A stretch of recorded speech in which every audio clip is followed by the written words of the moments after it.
The sixth one, and I really like this one, it says that interacting with someone of the opposite sex is inherently romantic. Usually older people say this about younger people, like, oh, like if a girl's hanging out with a guy, they say, oh, don't get pregnant, or oh, you can't be going to a guy's house alone, what if you have sex, or something like that. Parents and grandparents say this a lot to kids, especially girls, because they view them as more vulnerable or whatever. Back then, if a girl was hanging out with a guy, usually it meant you are romantically linked with them. It doesn't mean you're friends. Back then it meant you were friends with the same sex and you dated the opposite sex. That's how it was. You couldn't flip-flop them. That's just the way it was. You were friends with same sex and you were partners with opposite sex. Today, when a girl is hanging out with a guy, they automatically think, oh, is he your boyfriend? Or with a guy, oh, is she your girlfriend? You know, it's like, I think guys and girls can just be friends. It is quite possible. But people think that, oh no, if a guy and girl hang out, it's automatically sexual. Because people think that when a guy and a girl are together, it looks sexual to society. Because of heteronormativity, I think. So whenever girls and guys hang out, it looks like that they're together. Like for instance, if you see a guy and a girl holding hands, you would think that they're dating. Or if you see them sitting across from each other at a restaurant, you would think that they were dating. But if you see a girl and girl in a restaurant across from each other at a table, you probably would think that they're just friends. So that is called heteronormativity. When you see two people of the same sex together, people automatically think that they're friends or siblings. But when you see people of the opposite sex, your brain automatically thinks, oh, they have to be together because it's boy and girl.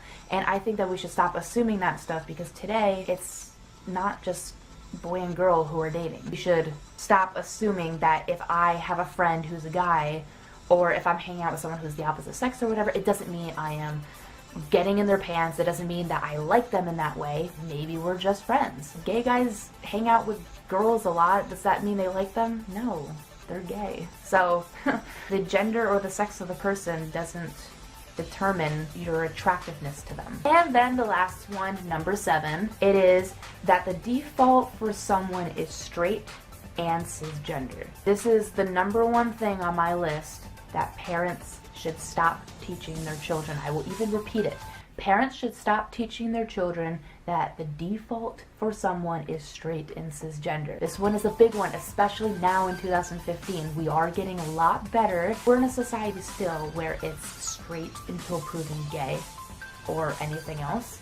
And everyone thinks, oh, well, if you're a girl, I'm going to obviously and automatically assume that you like guys. You know, like when your family comes over and you are a young female and they ask you, oh, so do you have a boyfriend yet? Or are you looking at guys? Are you going to go to prom with a guy? You know, like they just talk about guys too. They're kind of hinting at you. It's almost like they want to get that ingrained in your mind that you should like guys. It's like that thing where they're assuming just because you're female, it automatically means you like men. And I think that's dumb. Like just because you have a vagina or just because you have the body of a female or you identify as female, that doesn't mean that you automatically like men. And I think that's so stupid. It's so traditional, and not everyone's like that. I mean, out of 7 billion people in the world, we're not all going to be the same. That can't be the default for people. Like, oh, you're a girl, so it obviously means you like guys. Oh, you're a guy, it automatically means you like women. I think when people approach people, they should keep it gender neutral. Don't just, like, don't assume that they're gay either. Just say, hey, are you dating someone?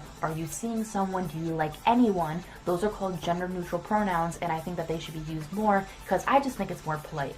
I don't think anyone would want people to assume they're straight or assume that they're gay or just anything. People should keep it gender neutral because you want to leave it up to interpretation. You want to make the person feel comfortable. I would really appreciate if more people said to me, Sarah, are you dating anyone? What do you look for in someone? It makes me feel more comfortable considering I'm not straight. Regarding gender, the default for somebody is not cisgender, and for you younger people, cisgender means the gender/sex you were born with from birth. Sex and gender are different things. Gender is in your mind, sex is down here. For me, I was born female, I identify as female, therefore I am cisgender female. The opposite of that would be transgender, which means your sex and gender don't match up. So that means that people should not be assuming that the default for everybody is cisgender. The majority of people in this world are cisgender. Like the majority are cisgender, so I can see why people would assume that when they see someone who looks female, they would assume that they are female. The whole spectrum for sexuality and gender is huge.